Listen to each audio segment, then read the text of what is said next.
pagi, selamat berjumpa dalam kasih Tuhan. Kita bersyukur pada Tuhan.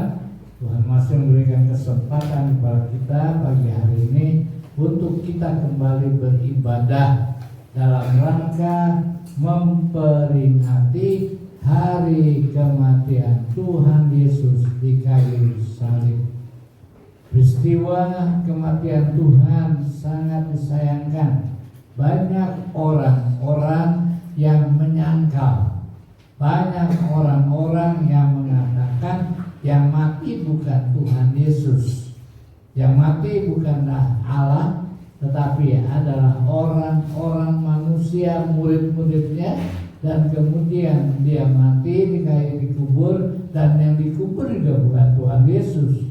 Tetapi saudara dan saya, kita sebagai umat Tuhan harus yakin, harus percaya, harus beriman bahwa kita yang mati adalah Tuhan Yesus sendiri. Tuhan Yesus sendiri Allah kita. Orang mengatakan ada yang lari ke India dan lain sebagainya, sehingga Yesus dibangkitkan. Yesus bukan bangkit, tetapi Yesus dibangkitkan oleh manusia.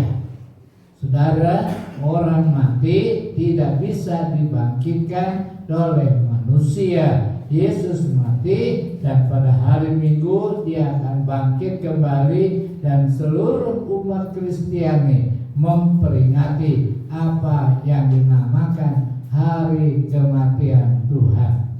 Pertanyaannya adalah, apa arti penyaliban buat saudara dan saya?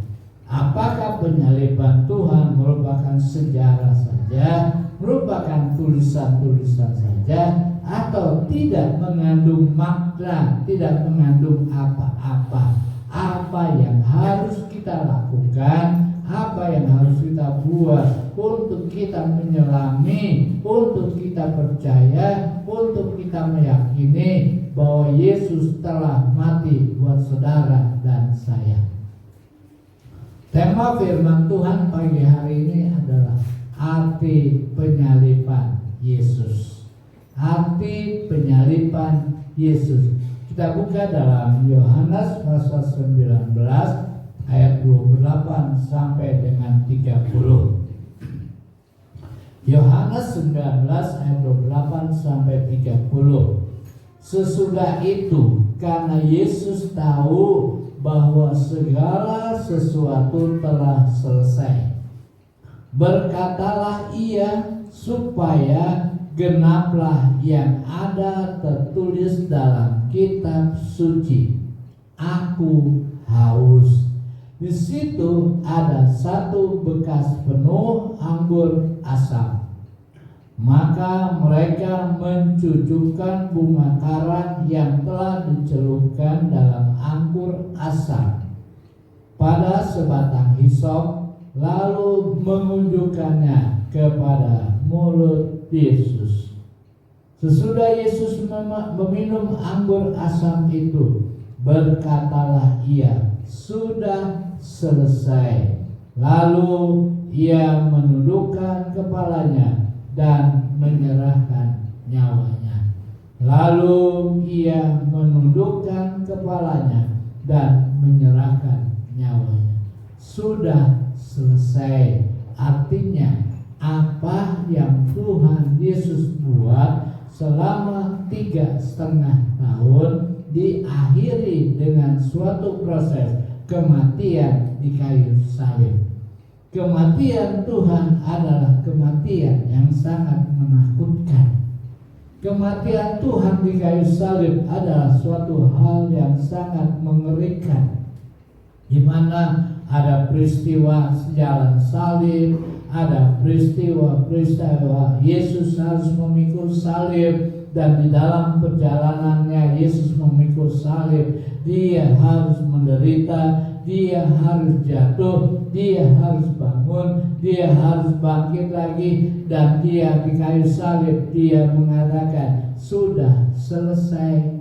Dia meminum anggur asam. Ini menunjukkan peristiwa-peristiwa yang menakutkan, termasuk dosa-dosa saudara dan saya, ditanggungnya di atas kayu salib.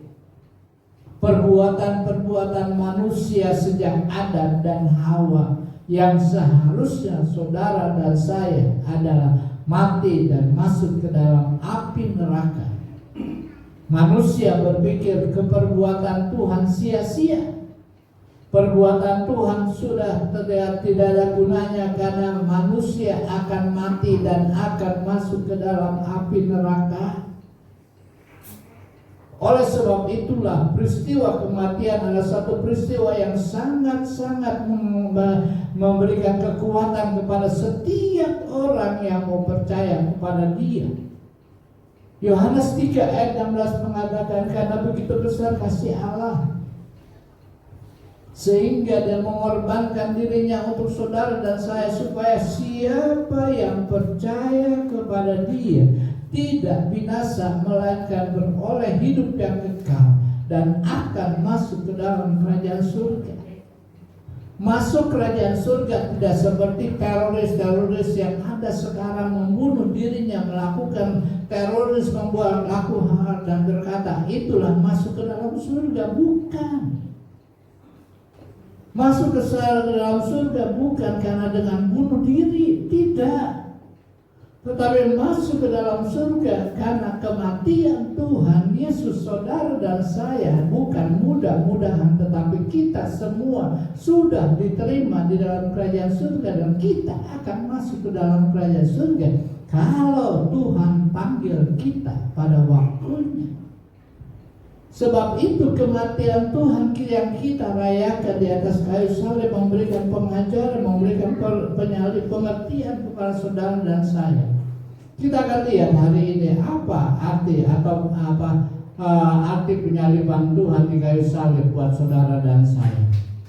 Hari ini kita kembali masih diberikan kesempatan untuk memperingati hari kematian Tuhan Yesus di salib. Kita bersyukur kepada Tuhan sampai saat ini. Dalam usia sekian tahun kita masih diberikan kesempatan memperingati hari kematian Tuhan di kayu salib. Kita bersyukur kita masih menghormati hari kematian Tuhan di kayu salib. Apa artinya penyaliban Tuhan buat kita umat Kristen? Apa artinya penyaliban Tuhan di kayu salib buat kita orang-orang yang percaya?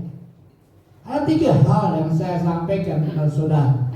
Yang pertama adalah bahwa kematian Tuhan di kayu salib mengajarkan. Sekali lagi, kematian Tuhan Yesus di kayu salib mengajarkan untuk rendah hati. Mengajarkan untuk rendah hati.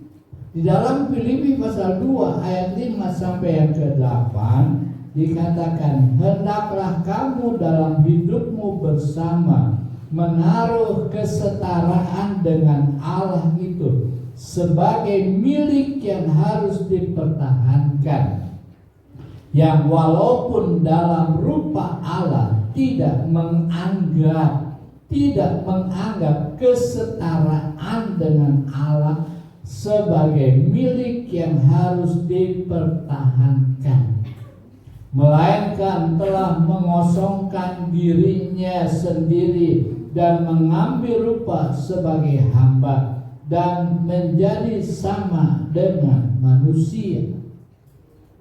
Yesus menulis atau firman Tuhan mengatakan, Dia telah mengosongkan dirinya. Dia tinggalkan surga yang mulia.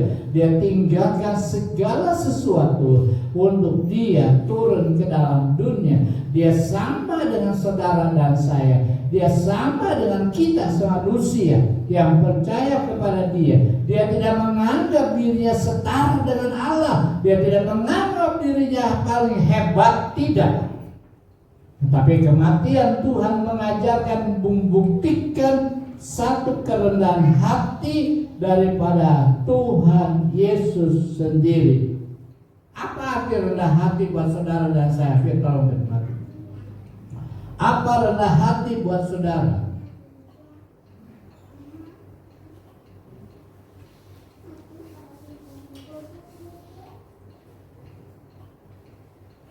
Rendah hati adalah naik.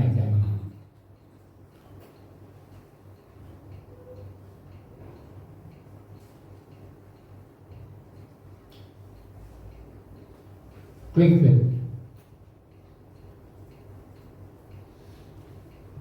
Rendah hati adalah suatu sikap pribadi yang bersandar pada Allah dan menghormati orang lain. Dengan kata lain, rendah hati berarti menaruh keyakinan pada Allah bukan pada diri sendiri. Rendah hati adalah keyakinan pada Allah bukan pada diri sendiri. Yesus tidak setara dengan Allah. Yesus rendah hati dan membuktikan dia sama dengan manusia. Dia tidak berbeda dengan manusia. Dia pernah haus. Pada waktu dia berada saat-saat yang terakhir, dia haus, dan pada waktu dia teriak dia haus, maka diberikan cuka asam. Diberikan minuman yang sangat-sangat menakutkan pada yang diterima oleh Tuhan Yesus. Tetapi Tuhan Yesus tidak menolaknya. Tuhan Yesus mengambilnya, Tuhan Yesus meminumnya, membuktikan bahwa dia adalah sama dengan saudara dan saya.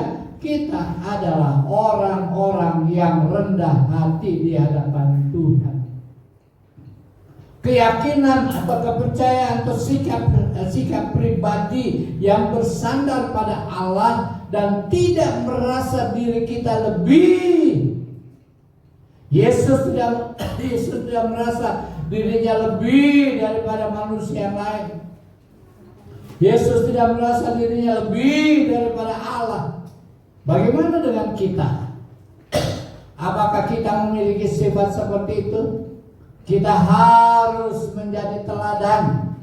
Kita harus rendah hati di hadapan Tuhan. Yesus telah menjadi teladan buat saudara dan saya.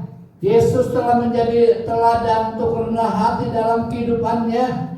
Dan di dalam Filipi pasal 2 ayat dan ke-8 dia berkata, dan dalam keadaan sebagai manusia, ia telah merendahkan dirinya dan taat sampai mati, bahkan sampai mati di kayu salib.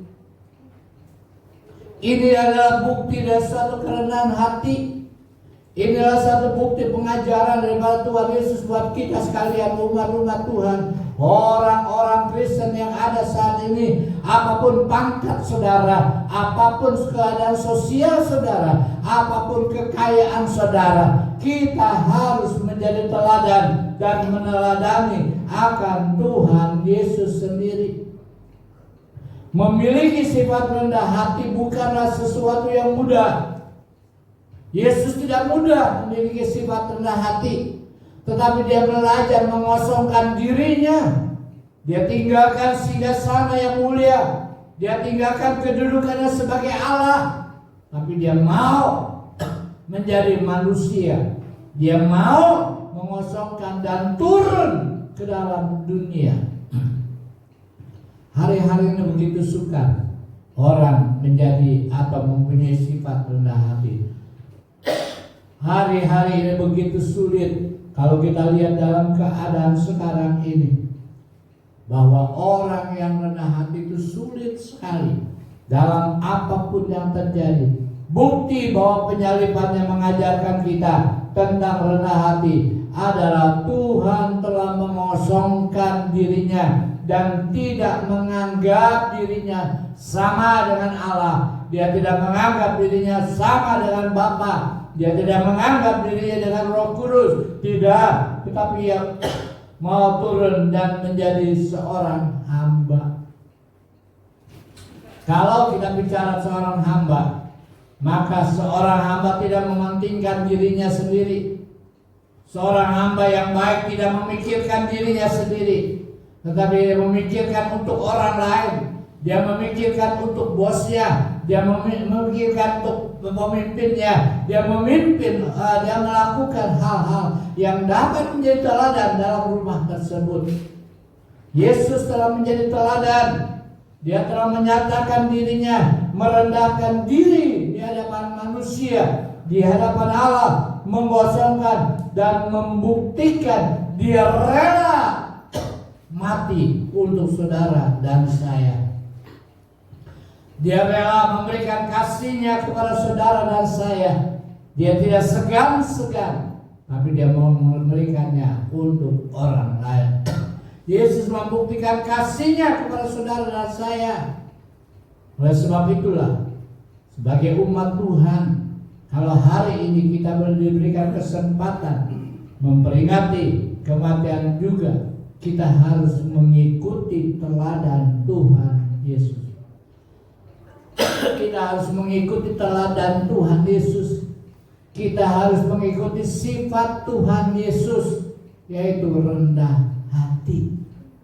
Jangan sombong, jangan merasa hebat, jangan merasa diri kita lebih berkuasa daripada yang lain. Tidak, tetapi belajarlah rendah hati di hadapan Allah dan di hadapan manusia. Yang kedua, kematian Tuhan Yesus bagi saudara dan saya, penyalipan Tuhan Yesus buat saudara dan saya, memberikan pengharapan kepada kita. Kematian Tuhan kepada setiap manusia, Dia memberikan pengharapan. Dalam 1 Petrus pasal 2 ayat 24 berkata, Ia sendiri telah memikul dosa kita di dalam tubuhnya di kayu salib, supaya kita yang telah mati terhadap dosa hidup untuk kebenaran. Oleh bilur-bilurnya kamu telah sembuh. Alkitab mengatakan Dia sendiri telah memikul dosa kita di dalam tubuhnya di kayu salib, supaya kita yang telah mati terhadap dosa hidup untuk kebenaran. Oleh bilur-bilurnya kamu telah sembuh. Saudara yang dikasih Tuhan, ketika dosa dibuat oleh manusia pertama, Adam dan Hawa, ketika manusia yang pertama Adam dan Hawa jatuh oleh karena iblis yang merangsang, merayu kepada Adam dan Hawa, sehingga akhirnya manusia pertama Adam dan Hawa itu jatuh di dalam dosa. Dan akibat jatuh di dalam dosa, maka manusia termasuk saudara dan saya mengalami yang namanya kematian. Dan akibat daripada kematian, Roma pasal 6 ayat 23 mengatakan, Roma pasal 6 ayat 23, sebab upah dosa ialah maut, tetapi karunia Allah ialah hidup yang kekal dalam Kristus Yesus Tuhan kita. Upah dosa adalah maut. Kita adalah manusia-manusia yang berdosa, yang seharusnya mengalami kematian kekal. Tidak ada seorang pun yang akan masuk surga. Tidak ada seorang pun yang akan masuk ke dalam suasana senang. Tetapi semua manusia, termasuk saudara dan saya, adalah jatuh di dalam dosa. Ayat ini menyadari bahwa kalau tidak ada penyalipan, kalau tidak ada kematian Tuhan Yesus, maka semua manusia, termasuk kita, tidak mempunyai pengharapan lagi. Kita tidak punya pengharapan dalam hidup kita yang akan datang. Kita tidak punya pengharapan ketika kita dipanggil pulang. Kita semualah yang akan menerima hukuman yang kekal. Dan hukuman yang kekal itu menanti saudara dan saya. Namun kita patut bersyukur kepada Allah yang telah menjelma menjadi manusia, dan dengan rendah hati mau berkorban dengan menyalibkan dirinya di atas kayu salib, dan melalui penyaliban itu, maka siapa yang percaya kepada Tuhan Yesus diberi sebuah pengharapan. Diberikan sebuah pengharapan. Manusia dalam dunia tentu punya pengharapan. Seorang anak kecil, dia punya pengharapan kepada orang tuanya. Seorang anak muda, dia punya pengharapan kepada pacarnya, kepada orang tuanya. Seorang istri punya pengharapan kepada suami. Seorang suami punya pengharapan kepada keluarga, pada istri, kepada anak-anak, mantu dan cucu dan lain sebagainya. Karena itulah sifat manusia. Manusia membutuhkan pengharapan. Tetapi kalau saudara dan saya ada di dalam dosa, kalau saudara dan saya masih di dalam kehidupan dosa, apa artinya pengharapan? Siapa yang akan memberikan pengharapan? Tidak ada manusia yang akan memberikan pengharapan. Tetapi bersyukurlah melalui kematian Tuhan yang telah membuat saudara dan saya mati secara rohani. Kita sudah dibangkitkan melalui baptisan air. Kita telah dibangkitkan oleh Kristus. Sehingga hidup kita sekarang bukanlah hidup yang mati. Kita punya pengharapan di dalam Tuhan. Apa arti pengharapan? Apa arti pengharapan di dalam Tuhan? Pengharapan berasal dari kata harap. Artinya mohon, minta, keinginan agar sesuatu itu terjadi. Setiap kita menginginkan apa yang kita butuhkan, bidang ekonomi, sosial, politik, dan lain sebagainya, sangat-sangat dibutuhkan oleh manusia. Tidak ada seorang manusia yang tidak butuh uang. Tidak ada seorang yang ekonominya jatuh. Semua ingin ekonomi naik, keuangannya berhasil, pekerjaannya naik, pangkatnya tinggi dan lain sebagainya. Itu adalah pengharapan. Pengharapan di dalam Tuhan dapat kita terima melalui penyaliban Tuhan. Pengharapan apabila kita fokus kepada Tuhan, kita percaya kepada Tuhan, kita beriman kepada penyaliban Tuhan, maka saya yakin apa yang kita harapkan dalam hidup kita, apa yang kita butuhkan dalam kehidupan rumah tangga kita, apa yang kita harapkan dalam apa yang kita lakukan, semua akan terjadi dalam hidup kita. Kematian Tuhan memberikan pengharapan dan memberikan janji kepada saudara. Sebab itulah Alkitab mengatakan kita harus percaya, kita harus beriman. Yang pertama adalah janji keselamatan bagi setiap manusia.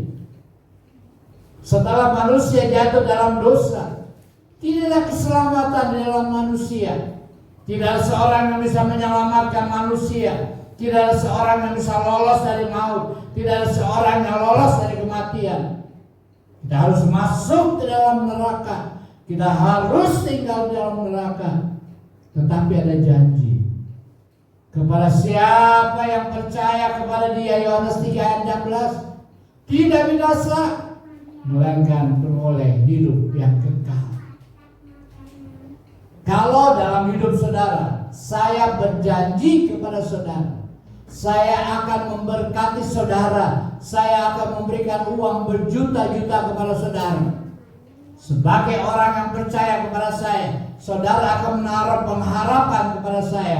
Dan apa yang saya janjikan, apa yang saya omongkan, apa yang saya keluarkan, itu akan terjadi kalau kita tetap berharap, menaruh pengharapan kepada saya.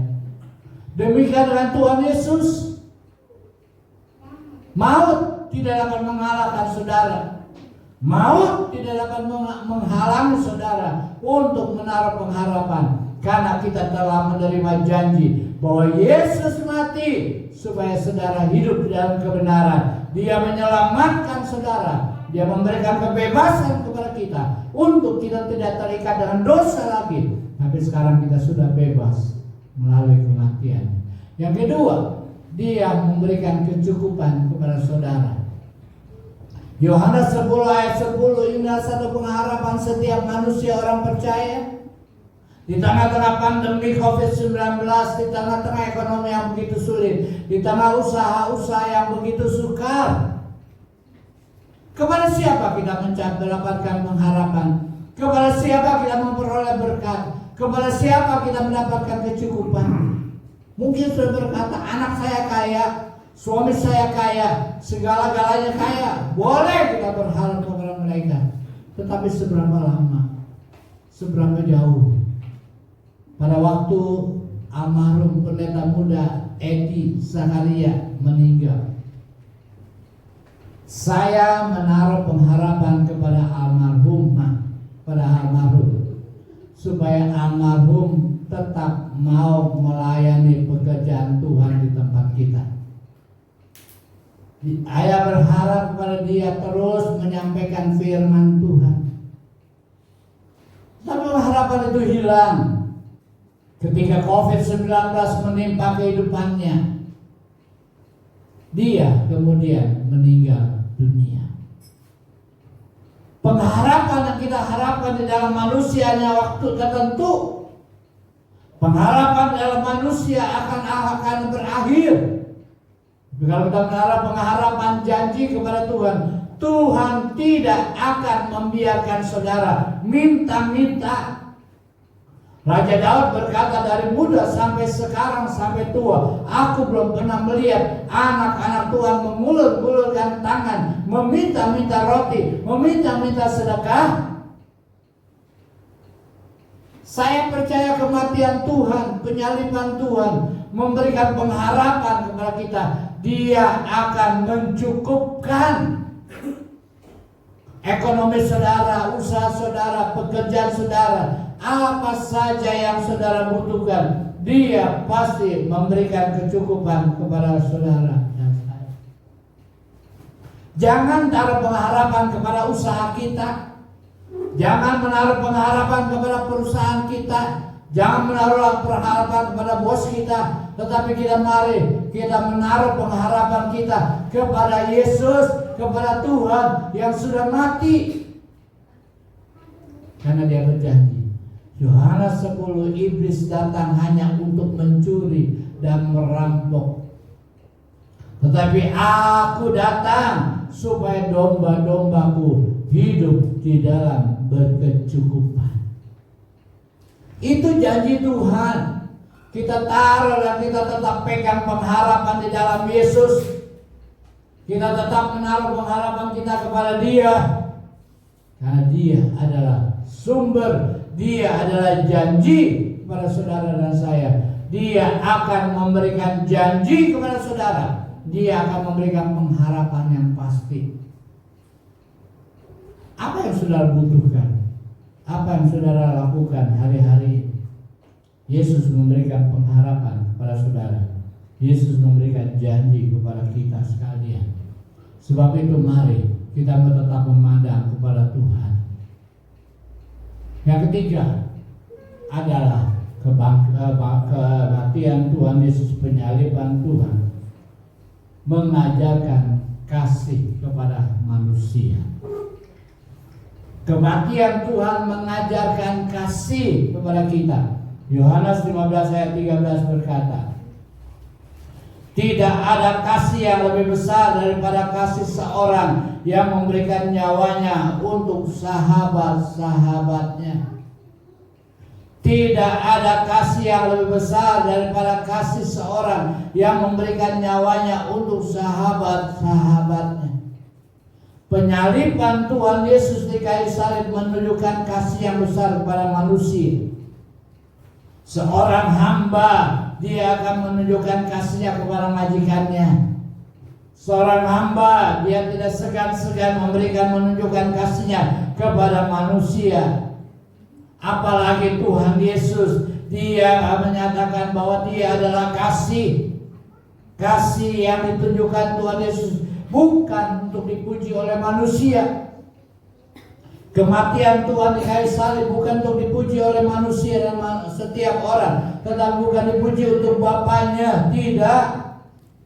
Kematian Tuhan di kayu salib bukan untuk mencari pencitraan, menonjol, wah aku ini hebat, tidak.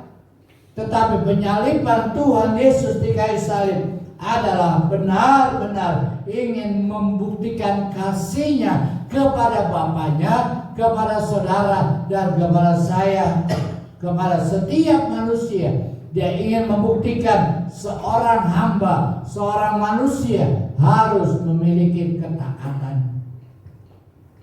Kasih itu bukan teori, kasih itu bukan omongan, kasih itu bukan basa-basi, kasih itu adalah perbuatan, kasih itu adalah nyata dalam kehidupan kita.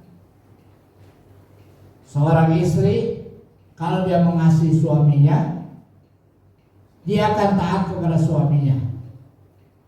Dia akan dengar kepada suaminya. Walaupun dia harus menderita hamil 9 bulan, membawa tambur yang besar, dia tidak menggerutu kepada suaminya. Setelah anak pertama lahir, mungkin istrinya berkata, aku nggak punya anak lagi. Kenyataan dia punya anak lagi. Istrinya nggak ngomel sama suami. Suami mengasihi dan membuktikan ketaatannya kepada istri. Dia tidak tinggalkan istrinya. Dia tidak memberi uang belanja. Dia tidak memberikan apa-apa kepada istrinya. Tetapi dia berkorban untuk istrinya. Dia rela. Dia membuktikan kasih-Nya. Bukan ngomong doang, bukan hanya bicara, tapi dia membuktikan kasih-Nya dengan perbuatan. Apa yang istrinya butuhkan, apa yang istrinya perlukan, diberikan oleh suaminya, disediakan oleh suaminya. Demikian dengan saudara dan saya. Tuhan yang menyatakan kasih-Nya kepada saudara. Dia rela berkorban buat saudara dan saya. Dia rela menyerahkan semuanya hanya untuk saudara dan saya.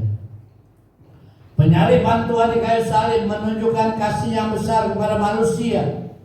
Kasih yang ditunjukkan Tuhan Yesus bukan untuk dipuji oleh Bapa dan manusia, tetapi kasih itu membuktikan perbuatan yang nyata, dan itu telah dipraktekkan oleh Tuhan Yesus. Walaupun dia menderita di kayu salib, walaupun di taman Getsemani dia berkata, Eloi, Eloi, lama sabachthani. Walaupun di kayu salib, taman Golgota, dia berteriak. Dia seakan-akan, Bapa, kenapa kau tinggalkan aku? Seakan-akan dia berteriak, Bapa, kenapa kau jauhkan dirimu daripada aku? Tapi Allah begitu mengasihi Yesus, dan Yesus membuktikan ketaatannya kepada Bapaknya. Dia rela mau mati di kayu salib, membuktikan bahwa dia mencintai Tuhan Yesus. Dia mencintai Bapaknya di surga. Di sebuah jembatan di Amerika, jembatan kereta, apabila kereta itu berjalan, maka jembatan itu akan naik. Dan ketika jembatan itu naik, kereta itu bisa berjalan. Penjaga pintu kereta yang baru itu bersama dengan anaknya, dia sedang bermain-main di atas rel kereta.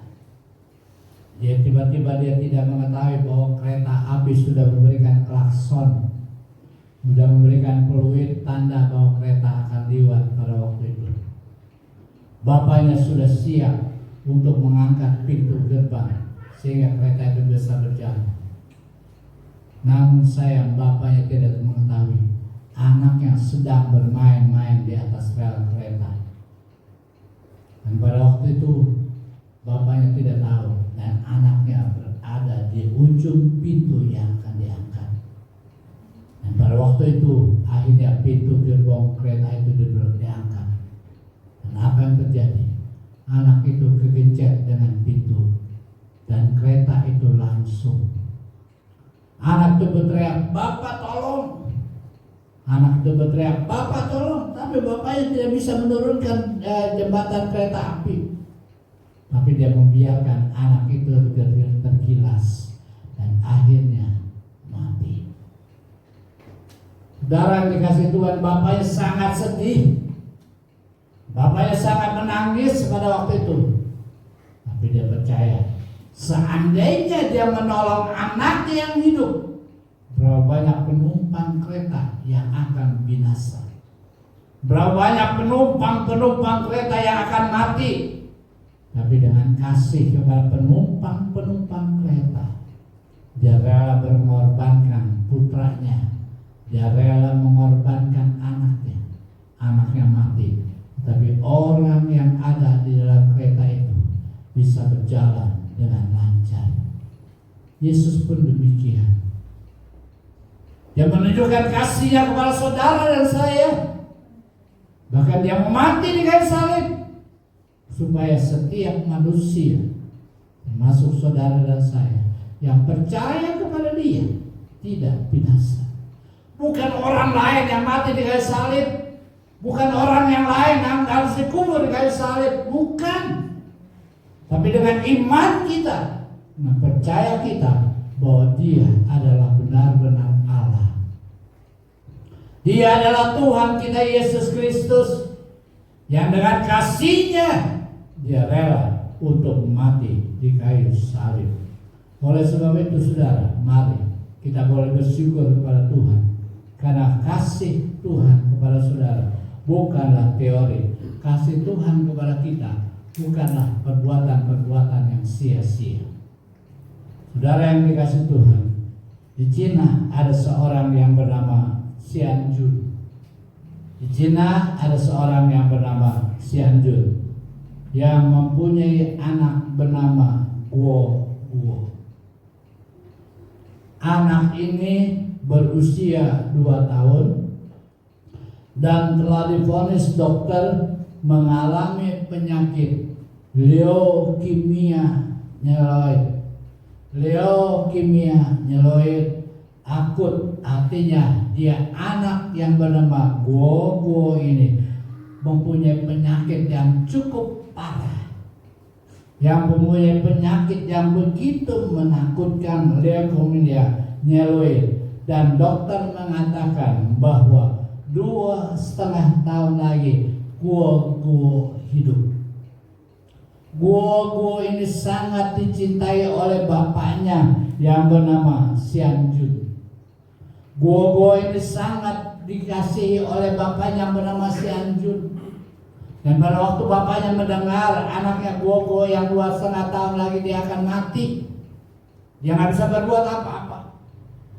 Bapaknya berpikir keras, bapaknya menangis, bapaknya bersedih, bapaknya tidak bisa menyembunyikan kesedihannya, dia tidak bisa menyembunyikan dirinya, dia tidak bisa menyembunyikan kasihnya kepada anak-anaknya, karena anak-anaknya adalah merupakan buah hati, dan dia ingin kembali bersama bermain-main dengan Xian Jun.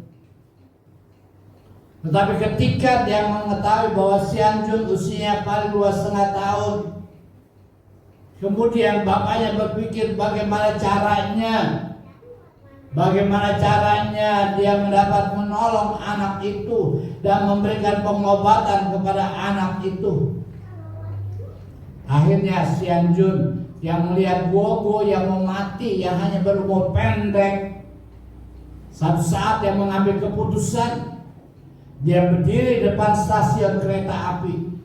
Dan ketika dia berdiri di depan stasiun kereta api, dia menuliskan satu pamflet dan menaruh di dadanya. Dia menaruh foto anaknya Guo yang hampir 2,5 tahun umurnya mati.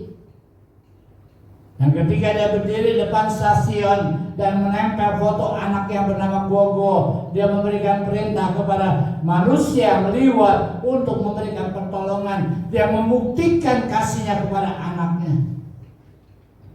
Dan di dalam tulisannya dia berkata, barang siapa yang mencintai Guo, silahkan ambil tinju saudara dan tinju diri saya. Huan Jin berkata, silahkan tinju saya dengan tulisan yang besar yang dipasang di atas dadanya.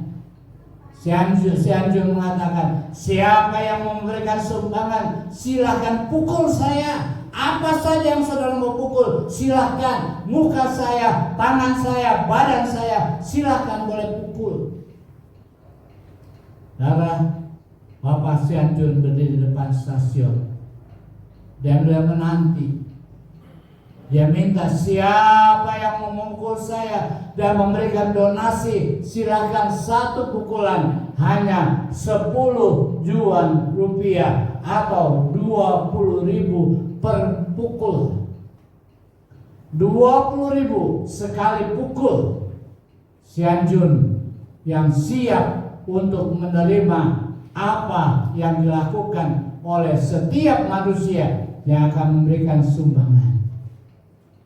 Ketika dia berdiri, tiba-tiba orang yang lewat depan stasiun. Dia berhenti sebentar dan dia membaca. Akhirnya dia mulai pukul si Sianjun ini sekali dan dia memberikan 10 juan. 20.000 dia masukkan ke dalam kotak yang sudah disediakan. 1 orang telah lewat dan telah memukulnya. Orang yang lain lagi datang. Orang yang lain lagi datang. Sampai akhirnya banyak orang-orang yang telah melakukan pemukulan kepada Sianjun, kepada gua-gua ini. Dan akhirnya dia mendapat hasil yang cukup besar dan telah terkumpul 800.000 juan untuk pengobatan gua-gua.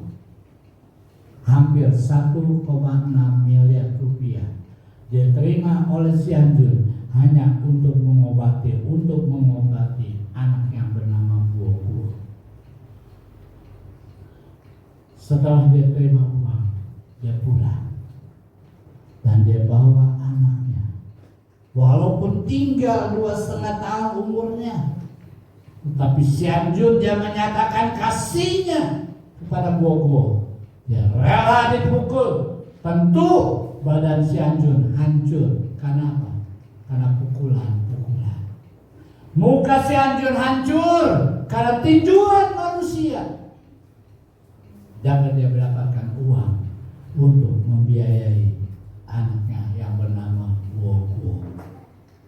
Saudara yang dikasih Tuhan, ilustrasi ini ketika saya baca mengingatkan betapa pedihnya Tuhan Yesus Kristus. Saya kirim gambar ke WA grup bagaimana jalan salib yang diterima oleh Tuhan Yesus. Bagaimana gambar itu menceritakan tentang passion, tentang kematian Tuhan. Alkitab katakan muka Tuhan Yesus tidak seperti manusia. Wajahnya tidak seperti gambar yang kita lihat.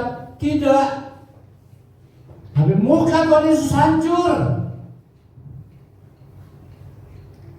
Mukanya sudah tidak seperti manusia karena dia telah mendapatkan hajaran, mendapatkan penyalipan. Kalau saudara ke Israel, maka saudara melihat ada satu jalan salib. Jalan yang sempit, kiri kanan sekarang sudah dibuat pasar. Yesus harus memikul salib, berjalan, dia jatuh, dia bangun, dia pecut. Pecutannya bukan pecut seperti biasa, tapi ujungnya ada paku-paku. Apabila pecut itu menempel kepada tubuh, maka paku-paku itu akan menarik daging yang ada dalam tubuh Tuhan Yesus. Betapa hancurnya Tuhan Yesus. Betapa menderitanya Tuhan Yesus di kayu salib. Demi apa? Demi kasihnya kepada saudara dan saya.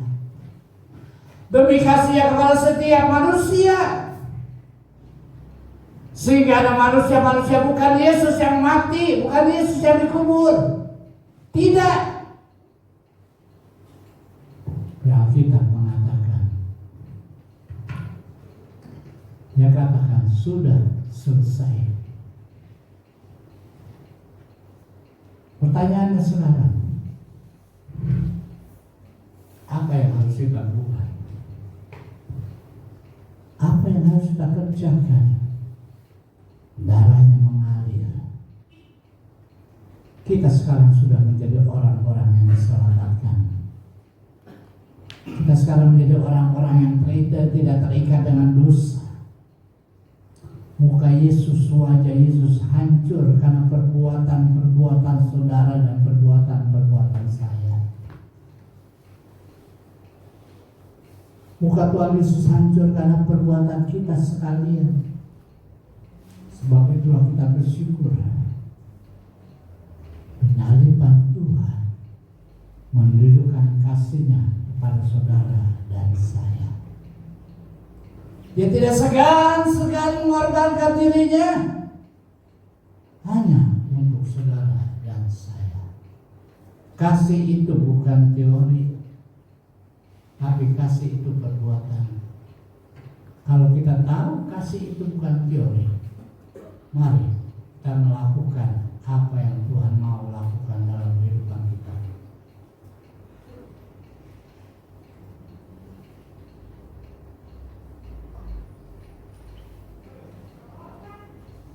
Arti penyaliban Tuhan bagi kita adalah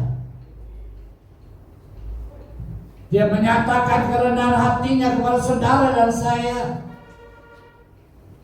Dia memberikan pelajaran kepada kita supaya kita juga mengikuti teladan Tuhan Yesus rendah hati.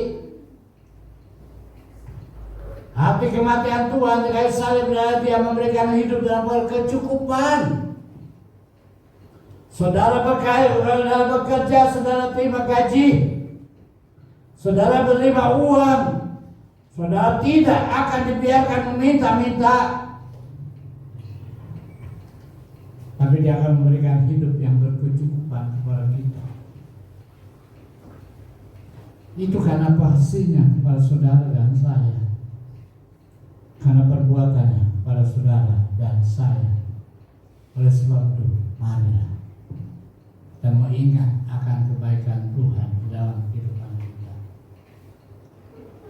Sebagai ayat yang terakhir, kita buka dalam Mazmur 119 ayat yang ke-12. Mazmur 119 ayat 12. Bagaimana akan kubalas kepada Tuhan segala kebajikannya kepadaku? Bagaimana akan kubalas kepada Tuhan segala kebajikannya kepadaku? Inilah satu pertanyaan yang harus kita jalankan dalam hidup kita. Masing-masing kita bertanya pada diri kita sendiri, apa yang akan kubalas kepada Tuhan? Mukanya sudah hancur. Dia telah meminum, dia telah menerima dosa saudara-saudara. Dia menyalibkan dirinya hanya untuk saudara dan saya. Apa yang akan kita balas? Apa yang akan kita balas buat Tuhan? Apa yang harus kita lakukan buat Tuhan?